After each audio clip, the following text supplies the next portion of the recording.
ਗਰੀਬੀ ਤੇ ਕੰਗਾਲੀ ਬਚਪਨ ਤੋਂ ਹੀ ਸੀ ਤੇ ਵਿਆਹ ਹੋਣ ਤੋਂ ਬਾਅਦ ਇਹ ਹੋਰ ਵੱਧ ਗਈ। ਕੋਈ ਕੰਮ ਨਹੀਂ ਸੀ, ਰੁਜ਼ਗਾਰ ਨਹੀਂ ਸੀ, ਜੋ ਵੀ ਕੰਮ ਕਰਦੇ ਸੀ ਉਹ ਨਾਕਾਮ ਹੋ ਜਾਂਦਾ ਸੀ। ਨੌਕਰੀ ਲੱਭਣ ਜਾਂਦਾ ਸੀ, ਮਿਲਦੀ ਨਹੀਂ ਸੀ, ਪਤਾ ਨਹੀਂ ਕੀ ਵਜ੍ਹਾ ਸੀ। ਤੇ ਇੱਕ ਵਾਰ ਇੰਜ ਲੱਗਾ ਕਿ ਸੋਚਣ ਲੱਗੇ ਕਿ ਹੁਣ ਇਹ ਜੀਵਨ ਵਿਅਰਥ ਹੈ, ਬੇਕਾਰ ਹੈ ਤੇ ਇਸ ਨੂੰ ਖਤਮ ਕਰਕੇ ਹੀ ਫਾਇਦਾ ਹੈ। ਕੋਈ ਵੀ ਇਨਸਾਨ ਗਰੀਬੀ ਤੇ ਲਾਚਾਰੀ ਦੀ ਜ਼ਿੰਦਗੀ ਨਹੀਂ ਜੀਣਾ ਚਾਹੁੰਦਾ, ਲੇਕਿਨ ਜਾਰਜ ਥਾਮਸ ਨੂੰ ਮਜਬੂਰੀ ਵਿੱਚ ਐਸੀ ਜ਼ਿੰਦਗੀ ਵਿੱਚੋਂ ਗੁਜ਼ਰਨਾ ਪਿਆ। ਜਦੋਂ ਤੋਂ ਮੈਂ ਹੋਸ਼ ਸੰਭਾਲਿਆ ਉਦੋਂ ਤੋਂ ਖੁਦ ਨੂੰ ਗਰੀਬ ਵੇਖਿਆ, ਕਿਉਂਕਿ ਮਾਤਾ-ਪਿਤਾ ਗਰੀਬ ਸਨ ਅਤੇ ਚਰਚ ਵੀ ਅਸੀਂ ਮਾਂ-ਬਾਪ ਦੇ ਨਾਲ ਜਾਇਆ ਕਰਦੇ ਸੀ, ਲੇਕਿਨ ਸਾਲ 'ਚ 3 ਵਾਰ ਹੀ, ਕ੍ਰਿਸਮਸ, ਈਸਟਰ ਤੇ ਗੁੱਡ ਫਰਾਈਡੇ ਨੂੰ। ਅਤੇ ਉਹ ਵੀ ਇੱਕ ਲਾਲਚ ਸੀ ਕਿਉਂਕਿ ਈਸਟਰ ਤੇ ਕ੍ਰਿਸਮਸ ਤੇ ਚਰਚ 'ਚ ਬਿਰਿਆਨੀ ਮਿਲਦੀ ਸੀ।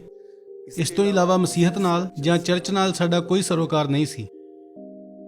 ਗਰੀਬੀ ਹੋਣ ਦੇ ਕਾਰਨ ਜਾਰਜ ਨੂੰ ਬਚਪਨ ਤੋਂ ਮਿਹਨਤ ਮਜ਼ਦੂਰੀ ਕਰਨੀ ਪਈ। ਉਹਨਾਂ ਨੂੰ ਜੋ ਵੀ ਕੰਮ ਮਿਲਦਾ ਕਰ ਲੈਂਦੇ, ਕਿਉਂਕਿ ਇਸ ਤੋਂ ਇਲਾਵਾ ਕੋਈ ਰਾਹ ਨਹੀਂ ਸੀ। ਤੇ ਇਹ ਕਰਦੇ ਕਰਦੇ ਨਾਲ ਹੀ ਮੈਂ ਪੜ੍ਹਦਾ ਰਿਹਾ। ਮੈਂ 10ਵੀਂ ਪਾਸ ਕੀਤੀ ਤੇ ਉਸ ਤੋਂ ਬਾਅਦ 12ਵੀਂ ਪਾਸ ਕੀਤੀ ਤੇ 12ਵੀਂ ਪਾਸ ਕਰਨ ਤੋਂ ਬਾਅਦ ਕਿਉਂਕਿ ਕਾਲਜ ਵਿੱਚ ਦਾਖਲਾ ਲੈਣਾ ਸੀ, ਫੀਸ ਚਾਹੀਦੀ ਸੀ, ਇਸ ਲਈ ਮੈਨੂੰ ਰਾਤ ਨੂੰ ਆਟੋ ਚਲਾਉਣਾ ਪਿਆ।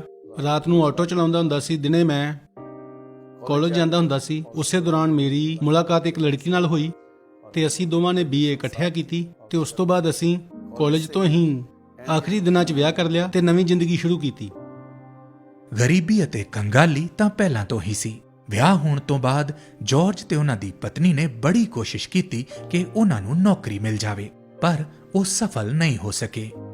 ਤੇ ਇਸੇ ਦੌਰਾਨ ਉਹਨਾਂ ਦੇ ਇੱਕ ਬੇਟੀ ਵੀ ਹੋ ਗਈ, ਜਿਸ ਦੇ ਕਾਰਨ ਉਹ ਛੋਟੇ-ਛੋਟੇ ਰੋਜ਼ਗਾਰ ਕਰਦੇ ਰਹੇ ਤੇ ਇਸੇ ਗਰੀਬੀ ਦੇ ਸਾਏ ਵਿੱਚ ਉਹਨਾਂ ਦੇ 11 ਸਾਲ ਨਿਕਲ ਗਏ।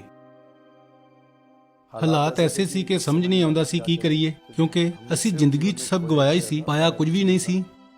ਤੇ ਇੰਜ ਲੱਗਦਾ ਸੀ ਕਿ ਹੁਣ ਰੋਸ਼ਨੀ ਸ਼ਾਇਦ ਸਾਡੀ ਜ਼ਿੰਦਗੀ 'ਚ ਨਾ ਆਵੇ, ਕਿਉਂਕਿ ਹਰ ਪਾਸੇ ਹਨੇਰਾ ਹੀ ਸੀ। ਤੇ ਇਸ ਲਈ ਕਦੇ-ਕਦੇ ਇੰਜ ਲੱਗਦਾ ਸੀ ਕਿ ਕਿਉਂ ਨਾ ਆਪਣੀ ਜ਼ਿੰਦਗੀ ਖਤਮ ਕਰ ਲਈ ਜਾਵੇ ਤੇ ਇਹਨਾਂ ਚੀਜ਼ਾਂ 'ਚੋਂ ਬਾਹਰ ਨਿਕਲਿਆ ਜਾਵੇ। ਇਸੇ ਦੌਰਾਨ ਜਾਰਜ ਦੀ ਪਤਨੀ ਨੂੰ ਇੱਕ ਰੈਲੀ ਵਿੱਚ 200 ਰੁਪਏ ਕਮਾਉਣ ਦਾ ਕੰਮ ਮਿਲਿਆ ਤੇ ਉੱਥੇ ਉਹਨਾਂ ਦੀ ਮੁਲਾਕਾਤ ਇੱਕ ਮਸੀਹੀ ਔਰਤ ਨਾਲ ਹੋਈ। ਉਸ ਔਰਤ ਨੇ ਉਹਨਾਂ ਦੀਆਂ ਪਰੇਸ਼ਾਨੀਆਂ ਨੂੰ ਸੁਣ ਕੇ ਉਹਨਾਂ ਨੂੰ ਤੇ ਉਹਨਾਂ ਦੇ ਪਤੀ ਜਾਰਜ ਨੂੰ ਆਪਣੇ ਘਰ ਪ੍ਰਾਰਥਨਾ ਸਭਾ ਲਈ ਬੁਲਾਇਆ, ਜਿੱਥੇ ਕਿ ਇੱਕ ਪਾਸਟਰ ਸਾਹਿਬ ਆਏ ਹੋਏ ਸੀ ਤੇ ਉਹਨਾਂ ਨੇ ਉੱਥੇ ਪ੍ਰਚਾਰ ਕੀਤਾ। ਉਹਨਾਂ ਨੇ ਕਿਹਾ ਕਿ ਨਾ ਘਬਰਾ, ਕਿਉਂਕਿ ਮੈਂ ਤੇਰੇ ਨਾਲ ਹਾਂ, ਮੈਂ ਤੇਰਾ ਪਰਮੇਸ਼ਰ ਹਾਂ।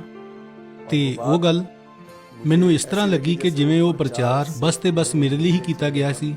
ਤੇ ਐਤਵਾਰ ਨੂੰ ਚਰਚ ਦੇ ਲੋਕਾਂ ਨੇ ਸਾਨੂੰ ਇਨਵਾਈਟ ਕੀਤਾ। ਮੈਂ ਆਪਣੀ ਪਤਨੀ ਤੇ ਆਪਣੀ ਬੇਟੀ ਦੇ ਨਾਲ ਚਰਚ ਪਹੁੰਚਿਆ ਤੇ ਉੱਥੇ ਵੇਖਿਆ ਕਿ ਆਰਾਧਨਾ ਚੱਲ ਰਹੀ ਸੀ। ਜਦੋਂ ਮੈਂ ਅੰਦਰ ਜਾ ਕੇ ਬੈਠਾ ਆਰਾਧਨਾ ਵਿੱਚ, ਤਾਂ ਮੇਰੇ ਅੰਦਰੋਂ ਰੋਣਾ ਨਿਕਲਣਾ ਸ਼ੁਰੂ ਹੋ ਗਿਆ ਤੇ ਮੈਂ ਜ਼ੋਰ-ਜ਼ੋਰ ਦੀ ਰੋਣ ਲੱਗਾ। ਤੇ ਮੈਨੂੰ ਇੰਜ ਲੱਗਾ ਕਿ ਪਰਮੇਸ਼ਰ ਮੇਰੇ ਸਾਹਮਣੇ ਮੇਰੇ ਪਾਪਾਂ ਨੂੰ, ਮੇਰੇ ਗੁਨਾਹਾਂ ਨੂੰ ਵਿਖਾ ਰਿਹਾ ਹੈ। ਮੈਂ ਸਾਰੀਆਂ ਗੱਲਾਂ ਲਈ ਪਰਮੇਸ਼ਰ ਤੋਂ ਮਾਫੀ ਮੰਗੀ ਤੇ ਇੱਕ ਰੋਸ਼ਨੀ ਉਸ ਦਿਨ ਮੇਰੀ ਜ਼ਿੰਦਗੀ 'ਚ ਆਈ ਤੇ ਸਾਨੂੰ ਵਿਸ਼ਵਾਸ ਹੋਣ ਲੱਗਾ ਕਿ ਜੋ ਕੁਝ ਅਸੀਂ ਗਵਾਇਆ ਹੈ ਸਾਨੂੰ ਮਿਲ ਜਾਏਗਾ। ਤੇ ਉਸ ਤੋਂ ਬਾਅਦ ਜਾਰਜ ਨੂੰ ਆਪਣੀ ਜ਼ਿੰਦਗੀ ਵਿੱਚ ਬਦਲਾਵ ਦਿਸਣੇ ਸ਼ੁਰੂ ਹੋ ਗਏ।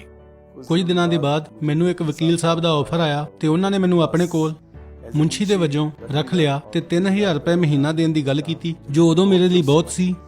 ਫਿਰ ਵਕੀਲ ਸਾਹਿਬ ਦੇ ਇਹ ਮਨ ਵਿੱਚ ਆਇਆ ਤੇ ਉਹਨਾਂ ਮੈਨੂੰ ਕਿਹਾ ਕਿ ਤੂੰ ਤਾਂ ਗ੍ਰੈਜੂਏਟ ਹੈ, ਫਿਰ ਤੂੰ ਕਾਨੂੰਨ ਦੀ ਪੜ੍ਹਾਈ ਕਿਉਂ ਨਹੀਂ ਕਰ ਲੈਂਦਾ। ਤੇ ਉਹਨਾਂ ਨੇ ਮੇਰਾ ਦਾਖਲਾ BR ਅੰਬੇਦਕਰ ਕਾਲਜ ਵਿੱਚ ਕਰਾਇਆ ਤੇ ਮੈਂ 3 ਸਾਲਾਂ ਵਿੱਚ ਲਾਅ ਕਰ ਲਿਆ।